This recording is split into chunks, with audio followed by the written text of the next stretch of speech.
All right, we are live. All right, let me close out my OBS setup. All right, guys, welcome. This is my first live stream of 2026. It's been a couple weeks with the winter season and all the holidays. I kind of fell off of publishing any video content, whether it be shorts or anything on my channel. So I just wanted to kind of play and experiment and showcase what I've been doing in the meantime since I've been away. So the website you're looking at right now is called Dreaming Spanish. And why I wanted to showcase it is it utilizes a language learning methodology that is similar to how children learn their languages, on how everyone learns their first languages. When you start over from scratch and you're newborn, you don't have any language reference. And so as a child grows and experiences and they learn how to utilize their senses and they make observations and they're listening and they're feeling and they're exploring, they're taking in information sets, and their mind and their brain, even though it's small and limited in capacity, is making extrapolations and models of the world around them and pairing that with just basic things and basic understandings. Okay, so a child over time with very little need will start modeling and parroting and playing with sounds and words and the way they use it and the way they understand things. And over time, they will be exposed to a lot of content and a lot of information set, and that's how they'll learn their language. Now, what this referred to is as comprehensible input. And now this video I'm about to show you is Pablo talking about the mistakes using comprehensible input. But before we get to showcasing the video, I wanted to kind of talk about the methodology. What is comprehensible input? It's essentially childlike education and childlike learning education. So think adults presented with kind of like children's television, but it's for the purpose of gaining information and words naturally, without having to force translations. Okay, it's the natural intake of these words, these word patterns and word usages. Okay, so if you took a language course in the past, typically what they did was Rosetta Stone would have presented you with an image, and it might have given you like the word spelled out. It'd be like, here's an image of a cat, gato. So you had to like learn how to. That's kind of the basic form of early comprehensible input. But what he's going to show you is a better form of it. For me, I took my first language course in high school, and it was Spanish. And from day one, the teacher barely speaks any Spanish, and they're usually speaking to you in English and trying to just kind of iterate to you grammar and just kind of get you to learn grammatical translations for words you already know. Okay, here's cat equals gato, dog equals perro. Okay, and so you're just making these, and you're taking quizzes on everything of what you've learned and stuff. And studies have showed that this is really the poorest form of language learning. You need to first focus on understanding and comprehension, like you would read a book, right? You're going to start from nothing and you're going to eventually gain some comprehension on the story, right? This is the same kind of proven concepts. What else? Now, comprehensible input is just about taking a language, giving it to you in 100% immersion, and allowing your brain to naturally make meaning of the words. Okay? And the best way to do this is to break the language up into stepped levels. And so that's why I'm here on this website, and I wanted to show you how they do it. Okay, so I'm going to click the Watch tab. And on the Watch tab, right now you see all the videos. Just a list of videos. Right now, I've set filters. Okay, so I can deselect all my filters. Okay, so here's the website. Right now it's published in newest to oldest videos. And they got thousands of little videos. Okay, each one of these is a different level of spoken like Spanish, and it's just general content. Okay, each video's host just has a basic story, something that they're talking to you that would be most likely very interesting for an adult to listen to, and it's just presented in different step levels. Okay, and the step levels are pretty simple. You have super beginner, so if you have no knowledge set of a language, it's best to start off in super beginner. And what that level looks like, I'll click on a video shortly after this, is it looks like adult kids shows. The person speaking the language is using a lot of hand gestures, a lot of animations, a lot of signing using their hands in order to articulate some sort of visual representation for you to extrapolate meaning of what they are referencing and talking about in their little video. They're talking slower. They're articulating the words slower. They're they may be forming slightly less complicated sentences, keeping the videos really short for your attention purposes. So stories are kept very short and right to the point, so your brain's natural, when you're looking at it and watching it, you can kind of pair keywords and let your mind naturally pick up language. Okay, and then it goes from there. Advanced is more adult, natural spoken media. Okay, so think if advanced is normal presented media and super beginner is the slowed down spoken, shorter stories, being sillier, putting in up animations, using signs and stuff to gesture what it is you're trying to convey to the viewer. As super beginner, intermediate, and beginner are the intermediate steps in between. Okay. So the whole purpose of comprehensible input is just to use time. Okay. You're going to use time as the primary practice method. You're going to let your mind naturally take words, input, listen, and watching, and you're just gonna do this over and over repeatedly, and over time you'll gain an understanding of the language. Okay, so right now I'm at 46 hours of input time. Okay, and here's my little calendar of my track record. So I've been doing it every day for a month straight.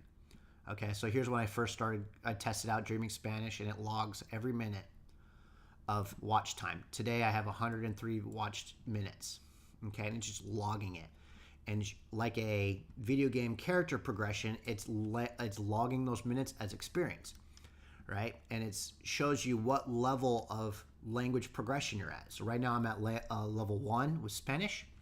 I've started at 0 hours. I have 0 known words, which is not true. I grew up in California.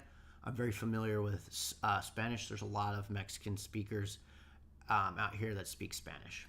A lot of people from South America and Latin America out here in California. So I'm semi-familiar. I have heard it, and I've obviously taken a little bit in college, and I lived in Spain for a little bit. Not college, high school, and I lived in Spain for about 2 years. So I have a little bit of familiarity, but super basic. So for this comprehensible input, I just started from ground zero. I started watching super beginner videos as the key thing to start from. And as you gain more input time, as you gain more hours, it kind of showcases what you most likely will be able to do.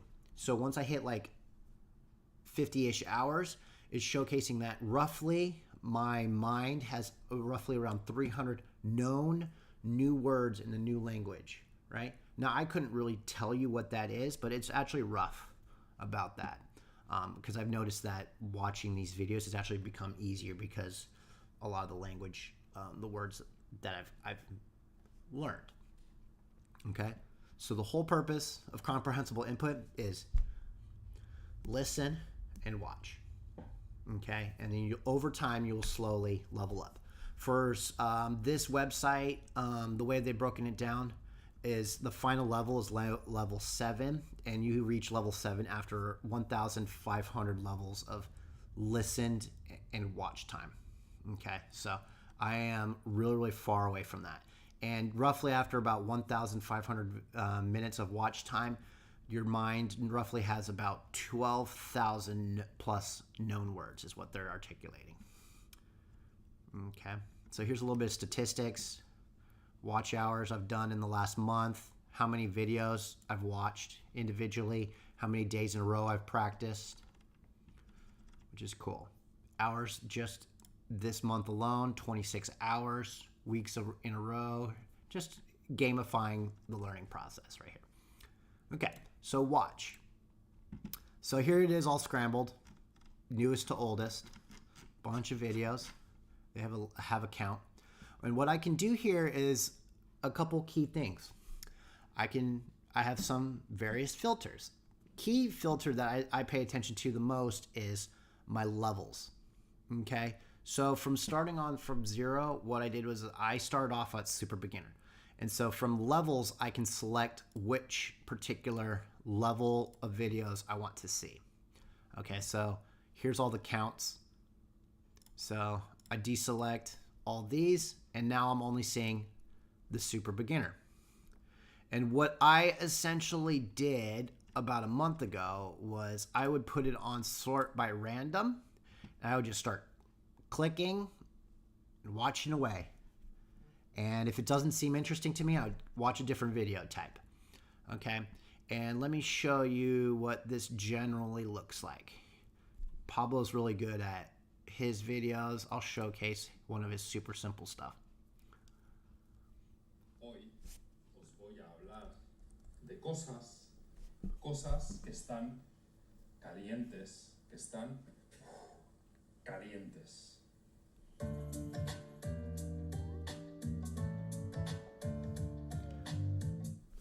Hola, pues sí.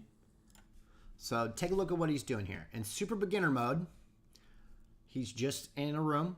This is an old video. It's from 2019. Okay, the video is called Things That Are Hot. Okay, and he's going to talk in Spanish the entire time. Okay, look at the rate of which he's talking and how he's articulating his language. So he's waving at the person saying hola. Algo que está caliente Hot. es Hot. la arena.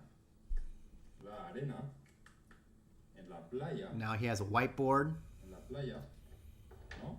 And he's trying to make his language visual. Arena. Playa, Arena, beach, arena, sand. La arena, cuando hace sol, Sol, la arena is that the sun? muy caliente. Quema, quema. Sí, sí. Igual que el asfalto en una carretera, cuando hace sol, el asfalto está muy caliente. Quema, quema. Sí, sí. Están más o menos a 1 millón de grados, ¿verdad? Sí. Están más calientes que el sol, porque el sol está caliente también pero el asfalto y la arena está muy caliente. So I'm not going to go too far into this video, but you can kind of get the premise of what super beginner looks like. He's speaking Spanish. He's doing it slow. He's articulating a bunch of things. He's being silly with his presentation. And he's just describing simple things. And so the goal here, the video I'll go back to, is just to watch and listen. Okay? And I'm not parroting back what he's saying. I'm just making observations and I'm letting my mind kind of make natural, educational kind of extrapolations of the meaning of the language. Okay, so that's super beginner, what super beginner looks like. Let's go back. Okay. Let's show another one that's less old.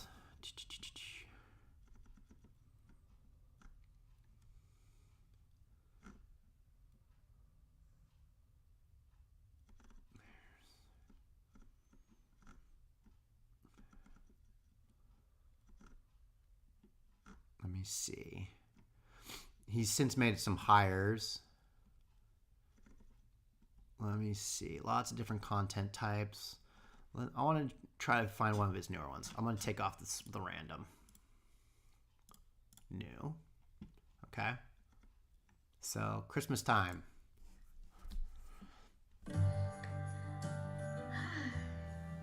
La Navidad es mágica. ¿Qué regalo quiero para Navidad? Ya sé. Querido. So there's a short version of a newer one.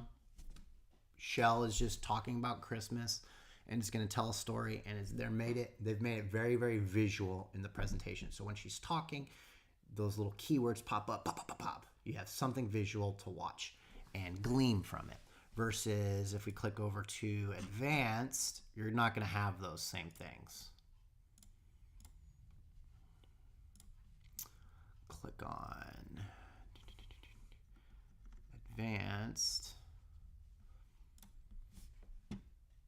Hoy tenemos un episodio lleno de cosas, porque hoy vamos a recorrer los parques de Palermo. En el barrio de Palermo hay muchísimos parques y jardines muy bonitos y vamos a... So now for advanced, you have normal media geared for adults. She's talking about Palermo. She's going to give us a little travel tour in a vlog or some kind of media thing, right? And again, it's all in Spanish, and they'll make some of it visual, but they're trying to get you more geared for regular day-to-day life on this one. So it's kind of like the differences in steps, right? So let's go back to that one video I was looking at.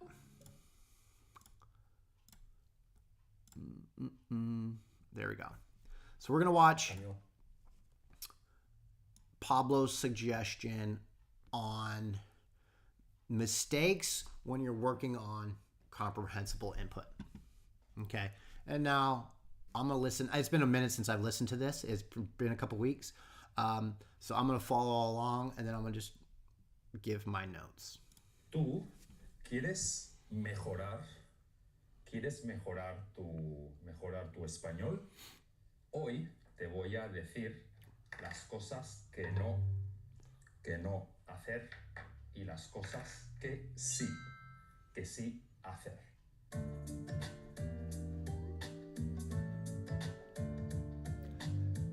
So things to do and things not to do when you're work on how to do comprehensible input, how to learn using comprehensible input.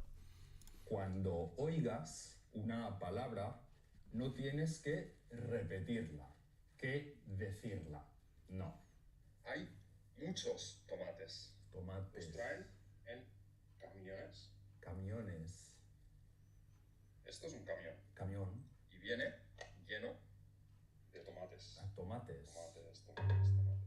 Hay muchos tomates. Los traen en camiones. Esto es un camión y viene lleno de tomates. Tomates, tomates, tomates. No tienes Let him explain it real que quick. memorizar palabras. No tienes que repetir palabras en tu cabeza. No. So why that's a mistake is your brain's naturally gonna forget things, right? And so this is to actually gain the language naturally, right? We're not trying to force ourselves to reiterate and present to the world that we have a knowledge set. This isn't a class where we have to take a quiz or anything, right? You're not competing with anyone. So what comprehensible input focuses on comprehension primarily. And the reason we focus on comprehension is your mind needs to gain an understanding of the language before you actually start having a trust in yourself to actually utilize and speak in it. So what you want to focus on first is just learning, having fun learning and watching and actually like listening and gaining the input, hearing the words, letting your mind naturally figure out what it is, right? So he's not trying to repeat after the presenter. He's not trying to force memorization. He's not making flashcards about anything, about what each word means. He's just watching a video and be like, oh, okay, I think, right? You're just trying to let yourself naturally try to understand what it is they're saying. Okay, so that's tip number one. A mí me gusta comer sandía. Sandía, sandía, sandía, sandía, sandía, A sandía. mí no me gustan los mariscos. Sandía. A mí no me gustan los mariscos.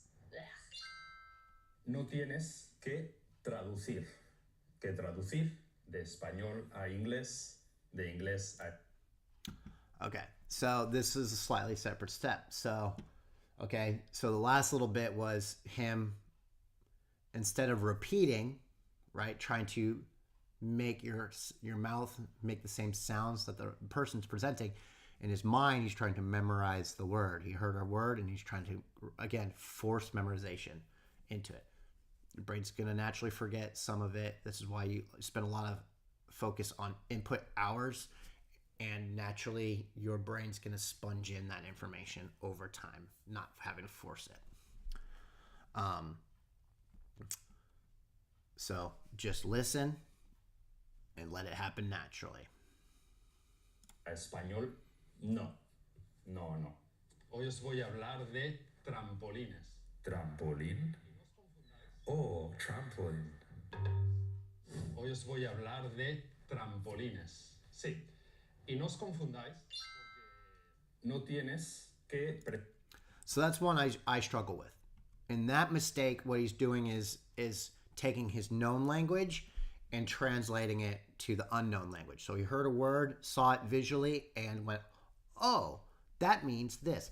Now, this is one tip that I struggle with. After so many hours, it's something that I still struggle with as I'm kind of quietly listening. It's hard to kind of squelch it because I think naturally we all have our own kind of internal monologue that's going, or at least I do. I don't know about other people, but when I'm driving and operating a vehicle and I'm watching these videos, I'm watching, I'm listening, I'm trying to make an understanding. They'll say a keyword and I'll be like, oh, that's like this. And I'll be speaking to myself in English. But it's hard. I try to let it go. I try to think of it naturally, like he's doing. Just watch and be entertained.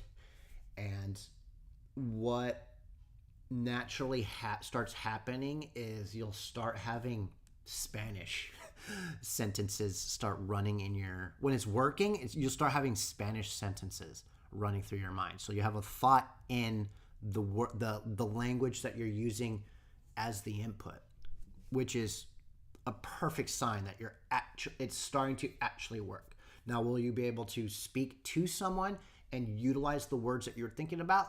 We don't know. That depends on your comfort level of articulating it. But again, spoken language follows after comprehension. So you have to have the comprehension level up, and then you'll start following suit of actually speaking it. That's why comprehensible input focuses on input only, of learning and gaining the knowledge set in the library of sounds and words and vocabulary. And grammatical use cases for articulating all the things that we can articulate with language. Preguntar. ¿Qué preguntar? ¿Por qué? ¿Por qué? No, no, no. Me gusta. Me gusta. Me gusta. ¿Por qué? ¿Por qué me gusta? La mayoría me gusta. Me gusta. Vale. Tomar notas. Tomar notas. So another mistake is he's, again, something I struggle with right there, is trying to make an understanding of the word. And again, I typically struggle with that. I don't do the parroting. That was pretty easy to stop. The memorization, that was pretty easy to stop. But the auto kind of translations happening, or the trying to, like, what does he mean by that? That's really hard to do, because it's like your mind's natural problem solving that's naturally working through. I've often articulated with my drivers that I've taught in the past is that your brain natural state, aside from running all the functions of your body, is a predictive engine, right? It can take a current state and then figures out from all the knowledge of our sensory input, and then creates some kind of want and desire to manipulate and project ourselves into the future. That's why we're able to problem solve. We can think where we're going in the future.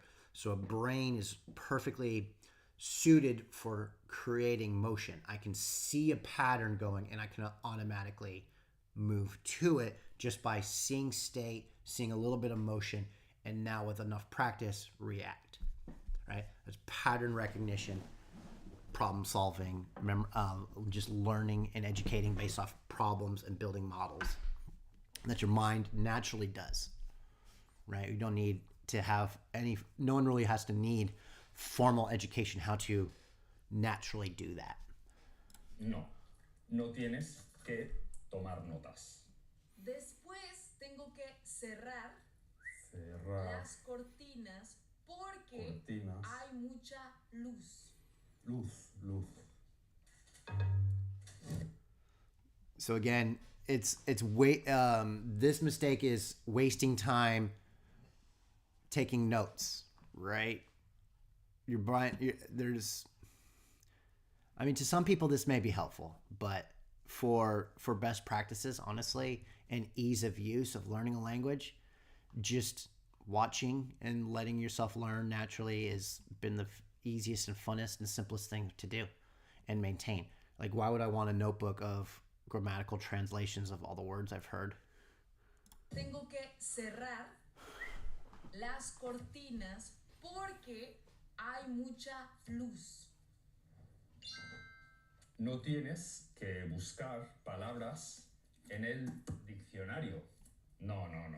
No need for a dictionary. El riesgo de que se caiga encima de usted. Caiga. Claro, ya ha pasado pues mucho tiempo, ¿verdad? 70 años. Ya, ¿verdad? El riesgo de que se caiga encima de usted, pues no. Claro, ya ha pasado. No tienes que. So what he did there was different. Is he heard a word, he didn't have an understanding of it, and the proper methodology would be to just let it go by. Right? It's not a known word. Let's not waste time trying to do it. Let's just listen to the whole thing and try to still extrapolate meaning from it, right? Your mind can come back to it eventually if you hear it again through repetition or something, or another form of context, right? But it breaks the learning cycle and actually gaining the necessary input. If you pause, be like, hey, what's that word? Let me open up a dictionary to figure out what that word means when I'm listening and I'm actually supposed to be focusing on just input. Esforzarte en ver algo aburrido con una camisa o una camiseta de color rosa con un pantalón negro que tiene la mano derecha en el bolsillo.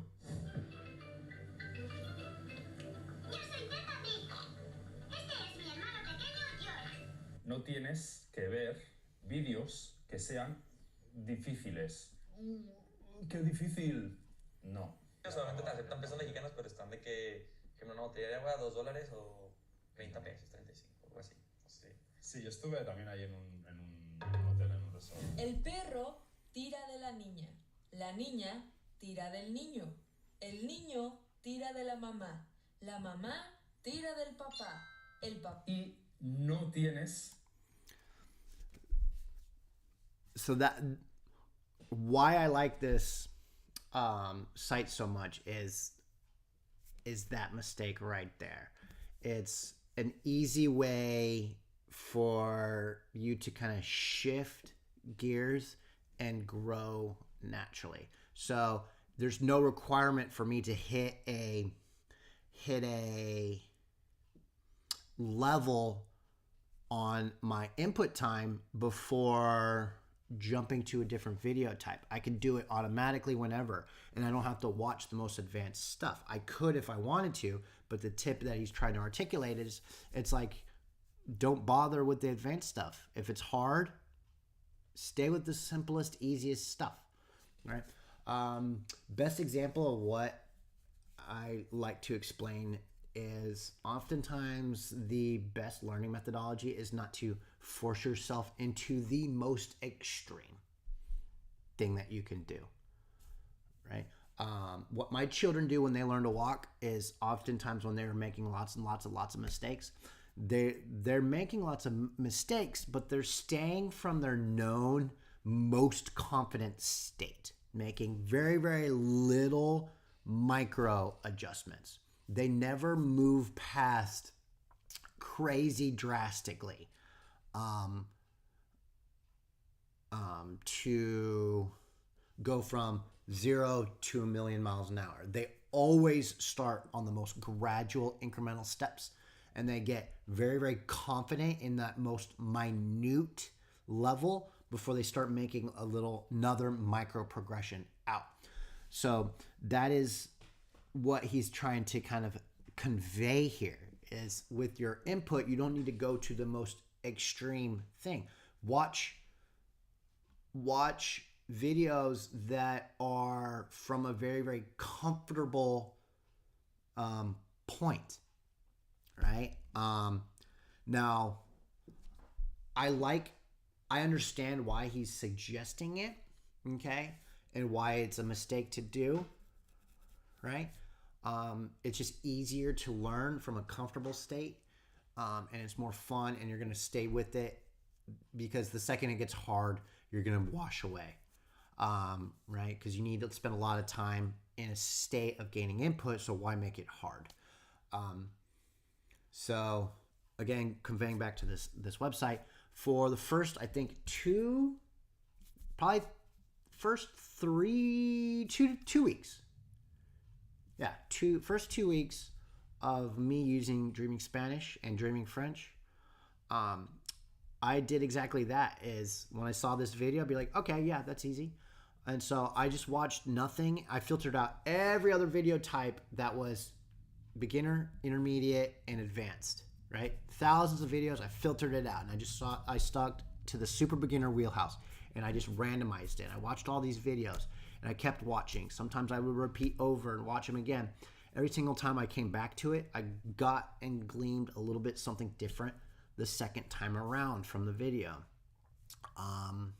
And so that shows that my learning is shifting and changing. Eventually, it got to the point where I felt that the content that I was watching was kind of boring to me. And what that gut instinct was showing me that the pace at which they're speaking was not that interesting to me. And because I'm an adult and I like adult content, my mind was wanting more stuff that I'm naturally interested in already. So I had gained enough verbal or grammatical understanding of the stories from the videos and the way that it is presented to me that video type was starting to get boring to me. And so what I did was I just did a soft shift. Again, using my kids as an example, is I just went one level up and I watched a couple videos and I was like, this is kind of hard. Let's come back down.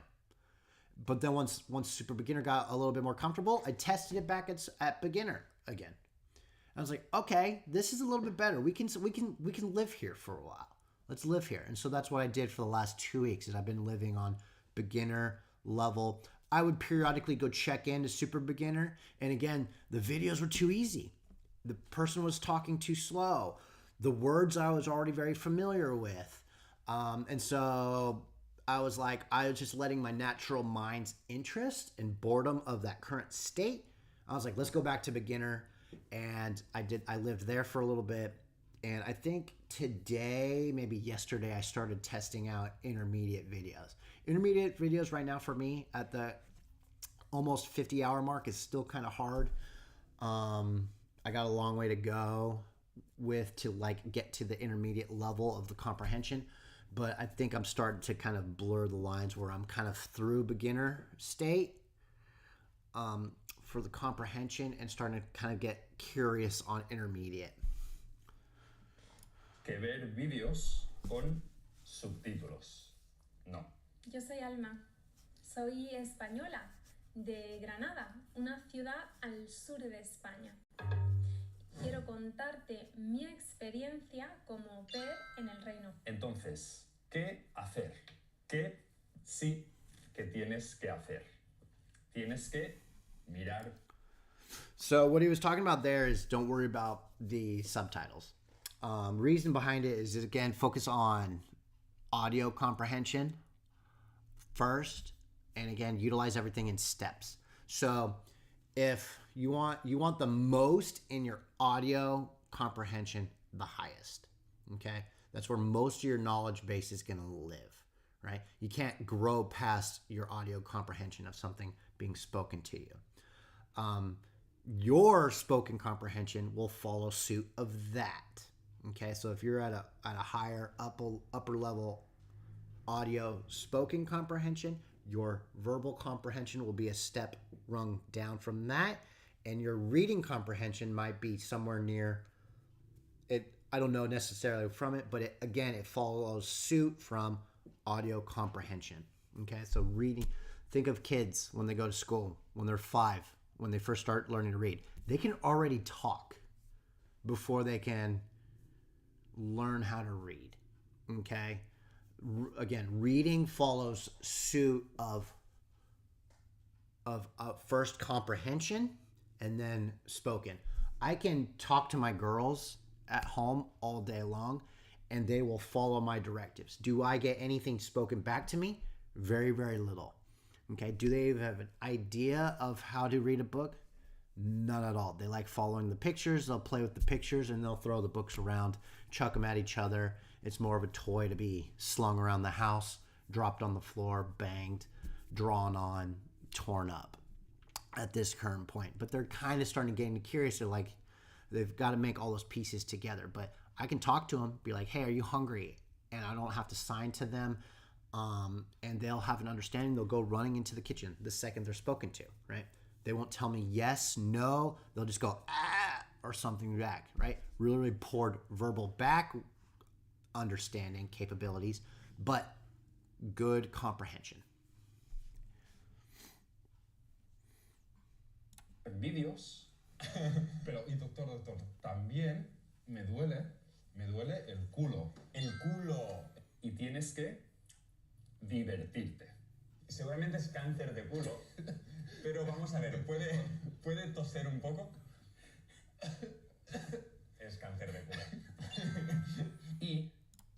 what he's talking about here is focusing on content that is enjoyable, right? He's listening to guys that are making jokes, right? You don't have to necessarily watch funny and comedic videos, but again, it's coming from a state of ease. Your brain's going to naturally learn better when it's at ease. So if you're having fun with the content, it's enjoyable, it's making you laugh, right? It's understandable. It's content that is interesting to you. Like I did when I started noticing that super beginner was like starting to kind of get boring a little bit, right? I made a slight shift to a higher level, right? And I started playing in different video types and try to figure out what was interesting to me. With the new expansion of the video, I found that beginner level had all these different travel vlogs. And I was like, cool, I watch as many of the travel vlogs as I possibly can that they had published. And that was the most fascinating for me, right? And then once I burned through that, I tested some other stuff, followed this series, maybe watch some cooking, watch some silly videos, some comedic stuff, all these different types. But it comes from a state of ease and enjoyment. Si tú tienes preguntas de qué hacer, de qué no hacer, puedes escribir las preguntas abajo en los comentarios. Adiós. Y si queréis And that's it. That's what I wanted to talk about simply a little bit today, is kind of showcase a little bit about Dreaming Spanish. I think it's a great website. I'm hoping that they continue to grow their languages. My goal long term, now it kind of started with my children, is to kind of learn multiple languages, not just one. I'm a native English speaker.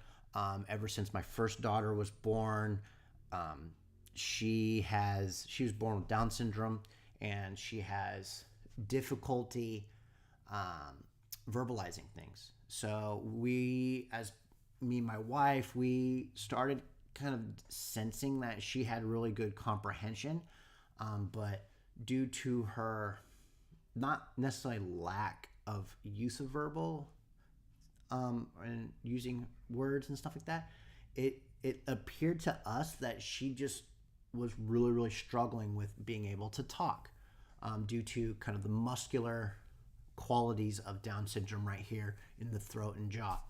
So what we tried to do is obviously take her to speech therapy, but after a lot of time with that, with very little effect of an outcome in her progression after a course of a year, we started testing something new, which was American Sign Language. And so we started showing her signs.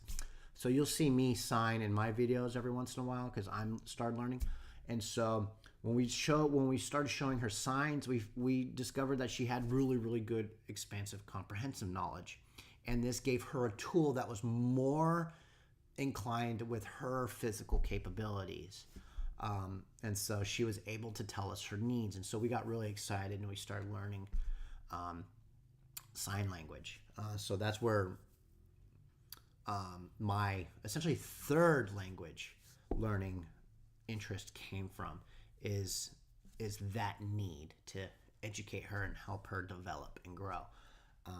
My first interest in learning languages, I think, started after high school. I didn't really care for it in high school. I was really bad student in high school. Not necessarily, but it was just boring to me. But when I was stationed in Spain in the military, that's when I was like, oh, cool. This is when I'm going to try and learn language. The whole time I was stationed in Bahrain, had zero interest in learning Arabic. But for some reason, being stationed in Spain, like, oh, I'm going to learn this.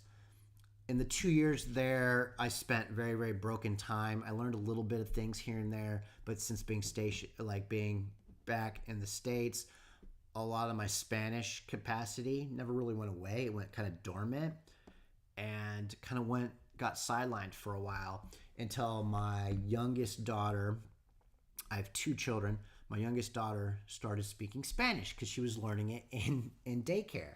So all of a sudden, here we are as a family. We're speaking English, We're using sign language for our oldest, and for my youngest, she has some Spanish under her belt. Plus, she understands English and she signs as well.